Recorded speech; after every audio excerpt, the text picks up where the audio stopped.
Hello my loves, welcome back to Burning Times Tarot. I'm Jenny. Let's see, where do I even start? So I'm back in my old place, as you can probably tell. It's a slightly different angle. I'm still figuring out like how I want to set this up. I wasn't really trying to show this much of my space, but I mean, you know, what the hell, right? Like, it works for now. I do want to change the setup a little bit so that you can see more of the table. I'm really happy with, like, I redid my altar because it was, you know, New Year. And I have been feeling called to do like a lot more like sea magic and water magic lately. So that was like the theme I went with. So it'll be in the thumbnail because I'm really proud of it and I really wish I could like show it and have everything be visible. So yeah, I'm still figuring out my angles. I know I promised a video for the full moon, the wolf moon, on the 18th, which was in Cancer, no, 17th, which was in Cancer, but I had to follow my own advice and go within, and that was what I was really feeling called to do. So, like, I'm sensitive to full moons anyways, but my midheaven is in Cancer, and then the next day we had the lunar nodes change from Gemini and Sagittarius to Taurus and Scorpio, and you all know in Taurus if you've been watching. So there's been a bunch of stuff. So yeah, I just really needed to take some time and ground myself and just do some, you know, learning and introspecting. And so yeah, I have, and I feel refreshed and ready to bring you a new reading. So I thought today I just felt really pulled to do like a general reading and just get a read on like some of the energies that are happening in late January. We are heading, you know, the first, there's too much. I'm not even going to get into all of it, but what was I going to say? Oh yeah. So for a lot of you, so I've been hearing a lot of owls lately, and I've been getting a lot of swan imagery popping up, especially like two swans where they like touch heads and form a heart. So that probably will be relevant to some of you. And then, you know, numbers wise, like 11, 11, 11, 11, 22, 11, 44, 888, like those are all 22, 22. So yeah, all of those numbers have been popping up a lot lately, so that will probably resonate with some of you as well. So let us get into it, shall we? So as I said, I'm sticking with Rider-Waite for January. This is a different Rider-Waite than my older one, but I do really like, because my old one, you know, it's just a plain like plaid back, and this one, I'm not as crazy about the artwork, but it has really pretty like celestial design on the back. So been using this one more, getting more into it. Source, can you please give us messages for Burning Times Tarot Soul Family for January 2022? Late January, please.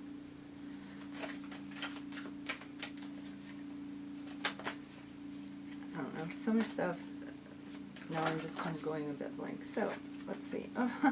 So you have the High Priestess. I'm going to figure out a way, because I mean, I want you to be able to see the cards as well, because that really helps me, because I'm a very visual person. So I don't know, I might do like an insert shot. Don't hold me to that, I might have to edit this out. Do an insert shot so you can like see the cards up close, because it really does help me to see them visually. So get two more cards, please.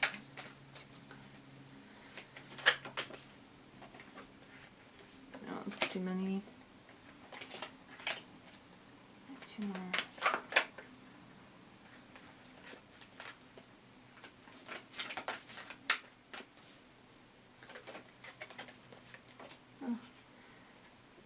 Oh. Nine of Cups. Alright, so far I thought I'm not going to jinx anything. No, too many. Can you please get one more?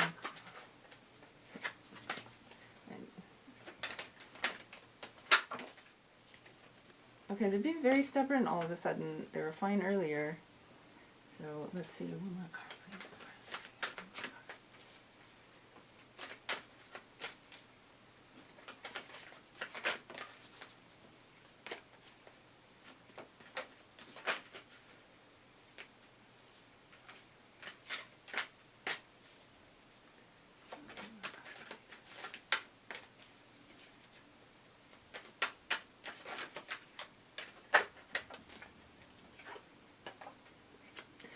Okay, so we have the High Priestess, the Nine of Cups, and the Four of Wands, which came up in the last video. So there's definitely some like really, really beautiful energy coming our way for late January heading into February, and we have a lot. Oh, that was the other thing I meant to say. Welcome to Aquarius season. You know, you can see the star. I resonate a lot with the star, even though I don't have much Aquarius in my chart. But Aquarius is the water bearer, but it is a fixed sign. So, you know, and we have Uranus just went direct in Taurus. That was the other thing, right? So what that tells me though is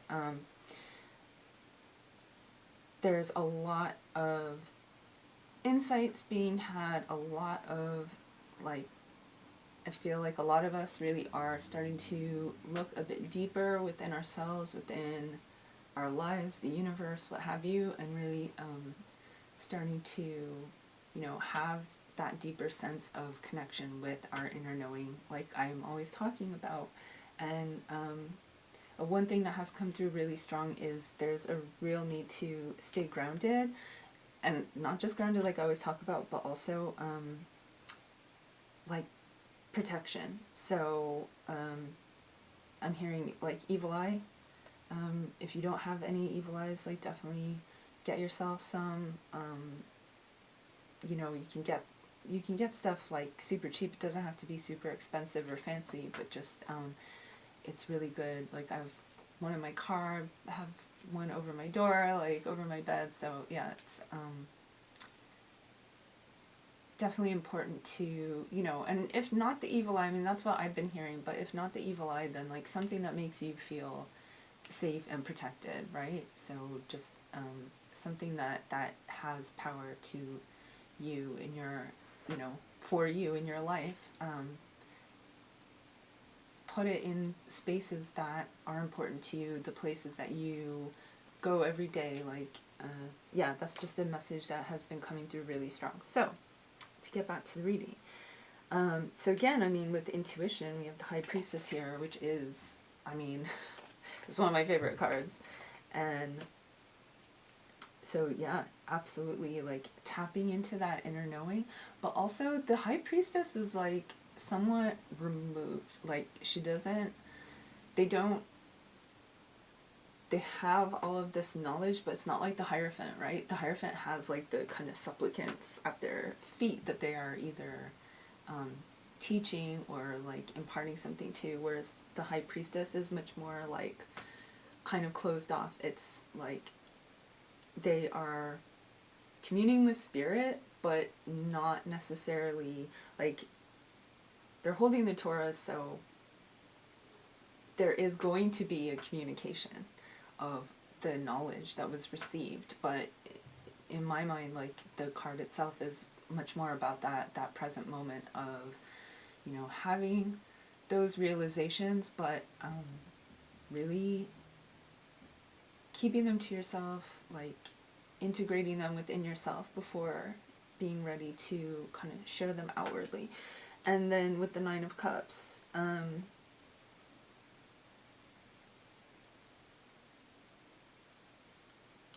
yeah,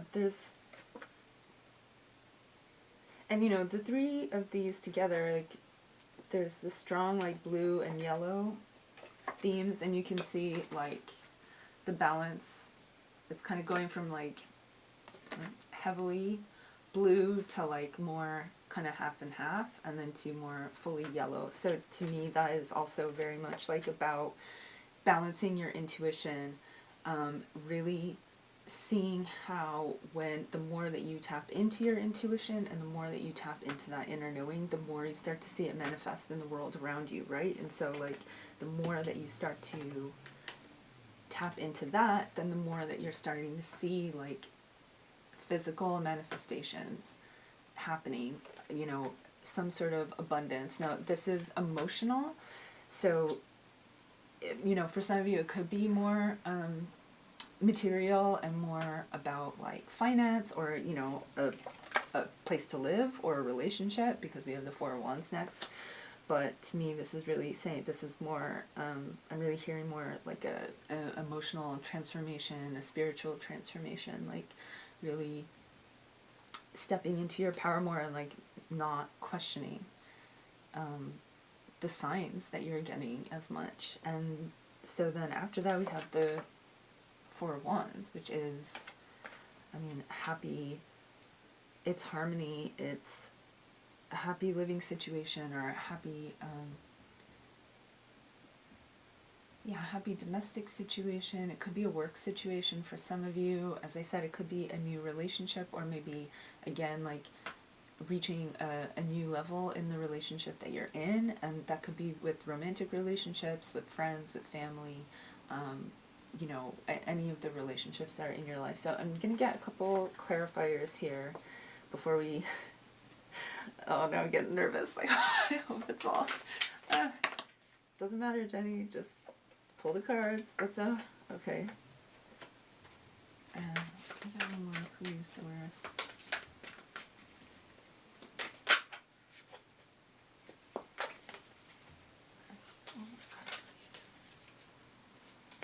No, you know what? I'm gonna...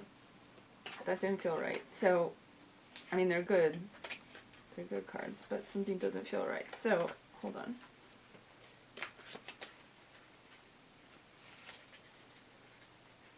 I'm being told to shuffle them one more time.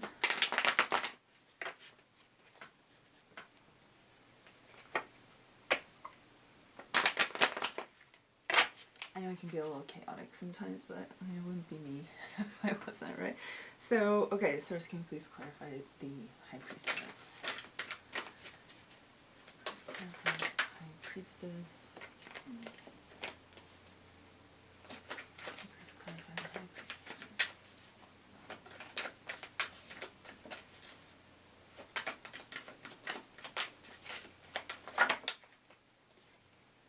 Eight of Wands. And, oh.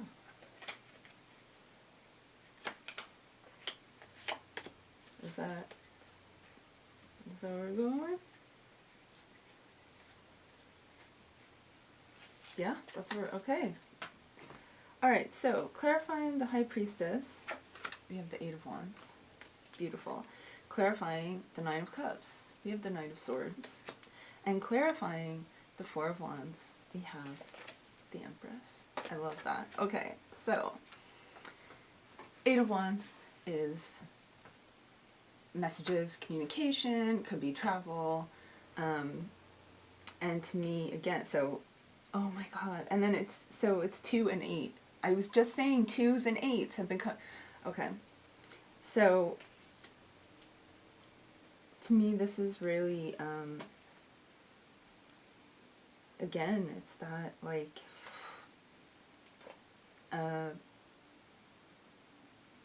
the deeper that you go into your intuition, the more that you really start to, and we have, you know, again, the lunar nodes have switched. They're now in Taurus. The North Node is in Taurus, the South Node is in Scorpio, right? So Taurus is all about, like, what do you value? What do you value in this world? Like, what are your real beliefs when you start to, like, strip away all of the stuff that has sort of been either pushed on you or imparted on you, or that you have sort of, like, taken on because it's what you've been taught you're supposed to do, or the stuff that has been maybe, like, pushed onto you that you have unconsciously absorbed, right? So it's very much about, so the North Node is about those things that we want to, like, strive towards, right? The South Node, which is in Scorpio, Scorpio is transformation, regeneration. It's ruled by Pluto, traditionally ruled by Mars, right?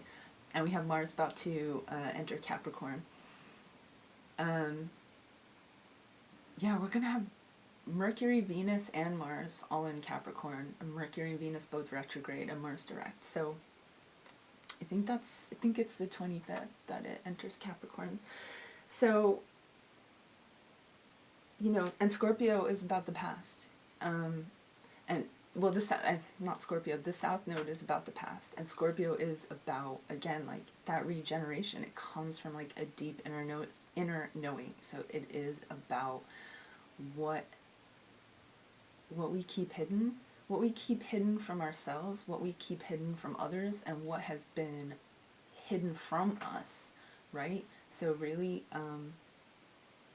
going within, and that sense of transformation through bringing some of those things to light, and really starting to like shed the layers of the past and release, face and release a lot of the past, the things that we have unconsciously been carrying with us, the things that have been maybe burdening us, or just things that we have been maybe hanging on to too tightly, and really like, moving into, again, like a place of more alignment, and moving towards that energy of, okay, this used to be true for me, it's no longer true for me. What is true for me now? What do I value now? What do I need to do in order to be more in alignment with who I am now, with what I value now, with what my my beliefs or my goals or my principles are now. So Eight of Wands, sorry, I'm getting a little tranced out here, like Eight of Wands and the High Priestess to me is very much that it is receiving messages from the universe, messages from your own higher self, your intuition. And yes, it looks like, because I mean we've got the Knight of Swords after that, so for a lot of you this will manifest in the physical in some way. So a message from a person, it could be a new job, it could be, as I said, a new relationship, it could be new friends, it could be travel. But again, I'm getting that it really is that bridge, that balance between seeing things, like integrating things more within, and then seeing that start to reflect in your outer world and your outer environment, right? And so then we have the Knight of Swords, clarifying the Nine of Cups.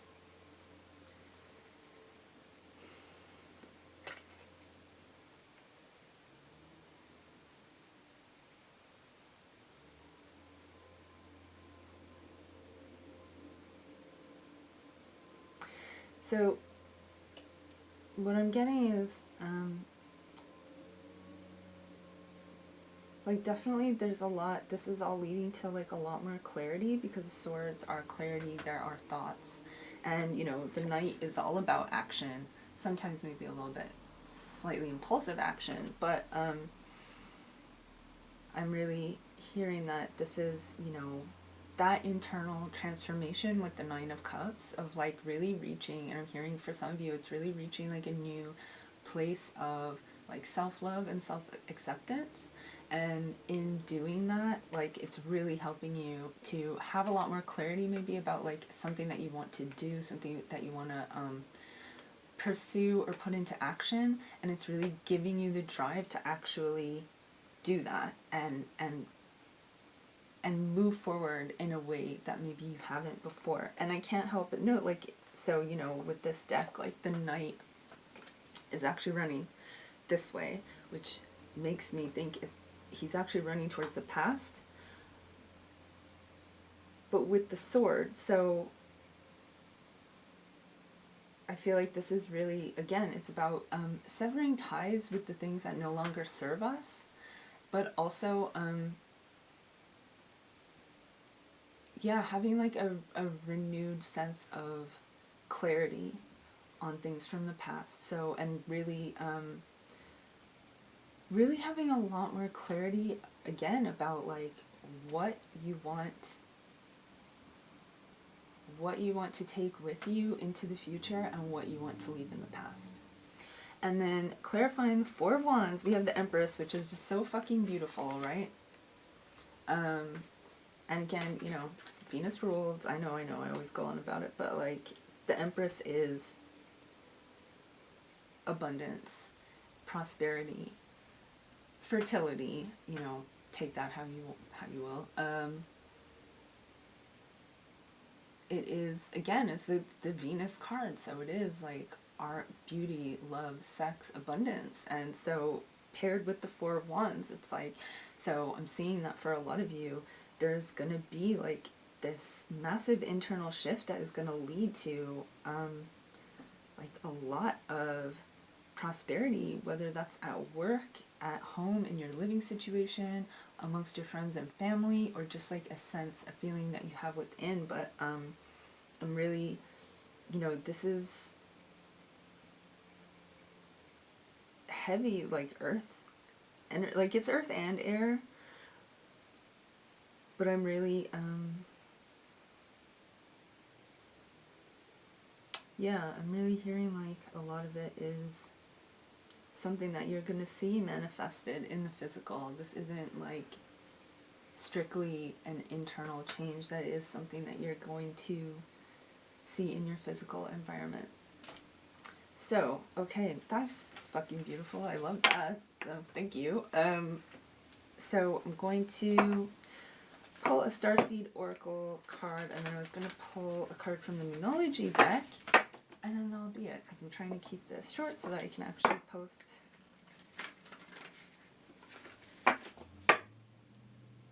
on social media other than YouTube without having to turn it into a bunch of separate videos. So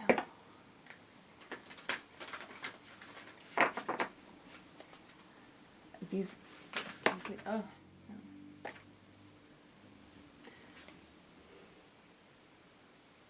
Holy shit. Okay, no, that's ours.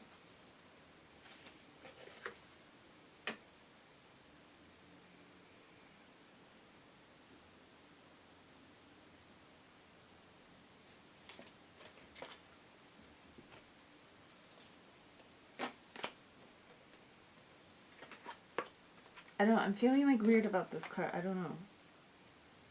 Okay, well, so the one, this one, surrender to the sweetness, Venus energy, pleasure, joy, make love to life. Just what I said in the last video, right? Get horny for life? Well, there you go, right?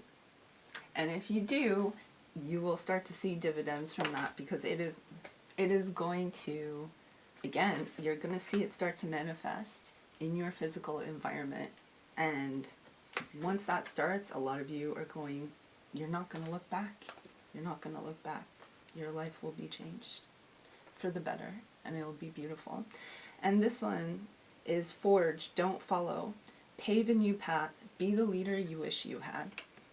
And that's fucking Capricorn energy, right? So even though we're in Aquarius, we're about to have like all three personal planets in Capricorn. So, you know, we have the Aquarius like energy of innovation, of intuition. I mean, the Aquarius card is the star, right? So 1 foot in the water, 1 foot on the ground, intuition and action.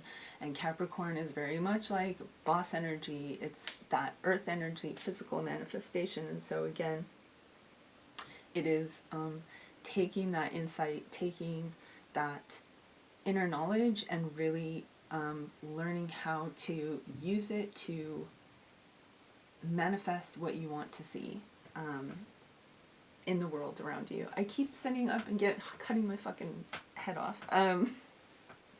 So yeah, absolutely beautiful energy. So I'm gonna pull a Moonology card, and then we're gonna do the Music Oracle. Yeah, what was it? Standing in the Way of Control. That came through like super loud this morning out of nowhere. And then there was another one too. What was it? Fuck.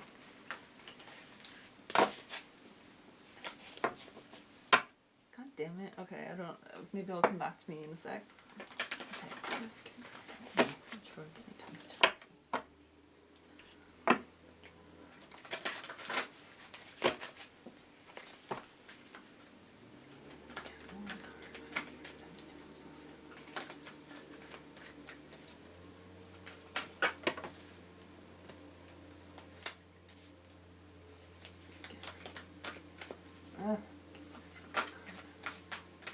I always find these ones a bit difficult to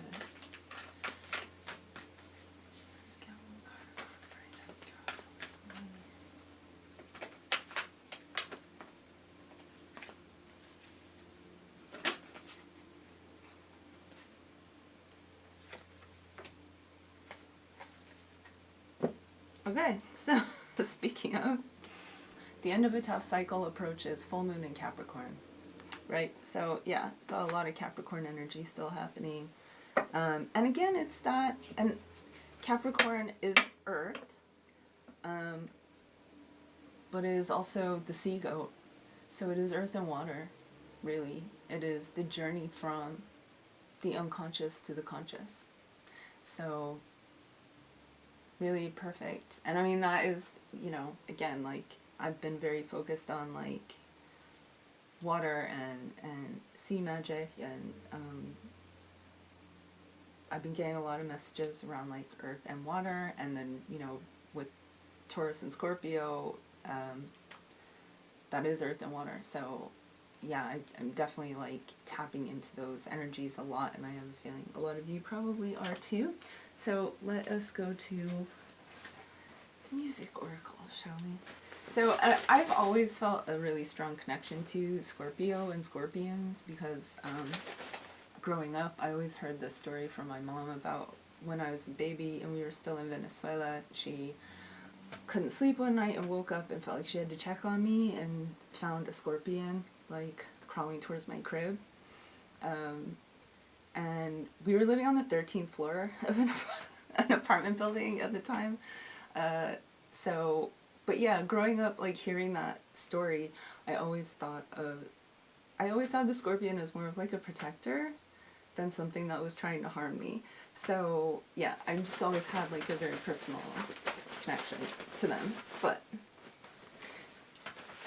okay, so please get some burning time stars.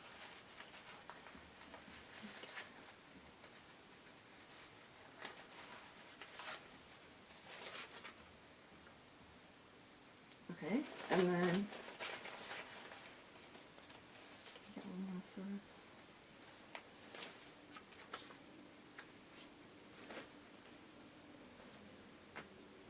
Alright, so yeah, it's very weird for me when I get repeats because, as I've said previously, I still have a bunch more to add to the music oracle, but I have a spreadsheet, and I'm up to, like, around 500 songs at the moment, and I have at least, like, 150 more to add, if not more.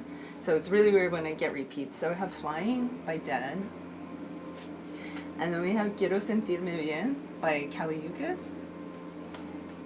So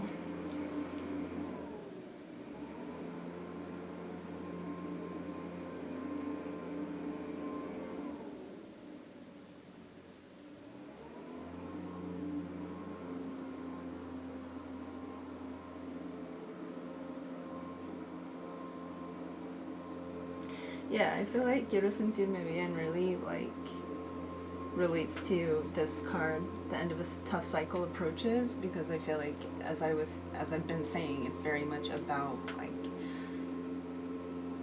taking that time to say, like, what do I want, what don't I want, what is no longer serving me, like, what do I want, like, what do I no longer want in my life, and what do I want to attract in my life, or just give more focus to in my life. And so yeah, to me it's very much about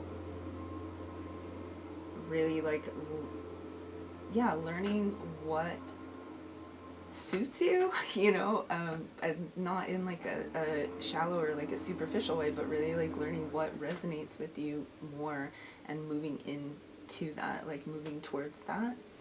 And then Flying, I'm really flashing back to the Four of Wands, but I feel like it's more, again, that theme of, like, the present versus the past, or the future versus the past. It's really coming from a place of accepting the past more, having, like, a greater, maybe, like, a greater understanding, or like, tolerance and acceptance maybe of things that have happened in the past, but actually being able to face them and look at them from, like, a lens of unconditional love. And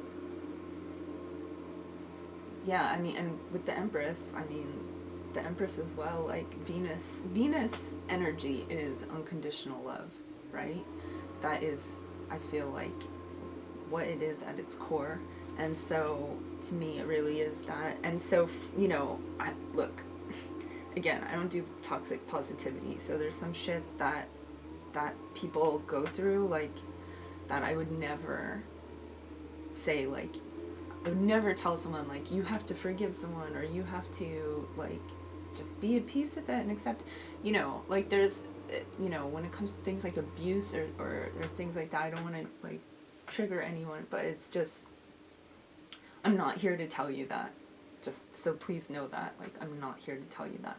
This is more of, like, I'm talking more about the I guess the everyday stuff, the day-to-day heartbreaks, the day-to-day, like, you know, whatever, however you might want to frame it. But, yeah, being able to look at things from that place of unconditional love, of acceptance, and really just being able to, again, integrate that, like, learn lessons from it, or integrate the lessons that you've learned from it in maybe like a deeper way or a more complete way, and just coming to a place of acceptance. And once you do that, then you're not, and it's hard, I mean, and it can come and go. You might feel very accepting one day and still feel like, you know, if you were to think about certain things, like, still feel irked about them other days. But, you know, it's really more about coming to that place within ourselves. I'm starting to trance out again, sorry.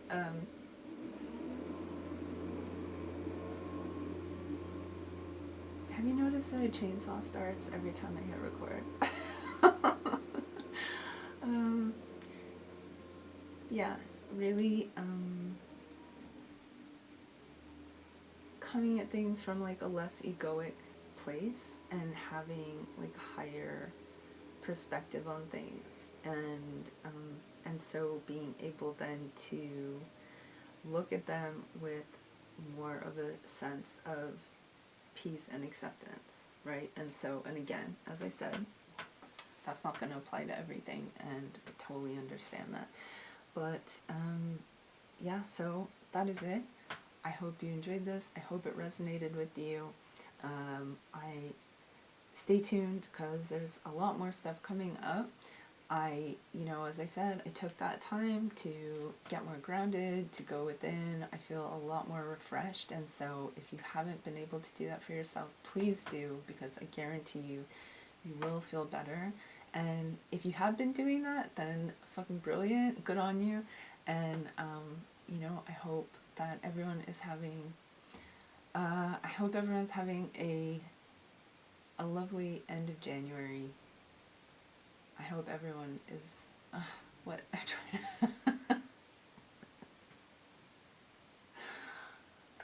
I hope this video finds you well. I hope this resonated, and I will see you next time.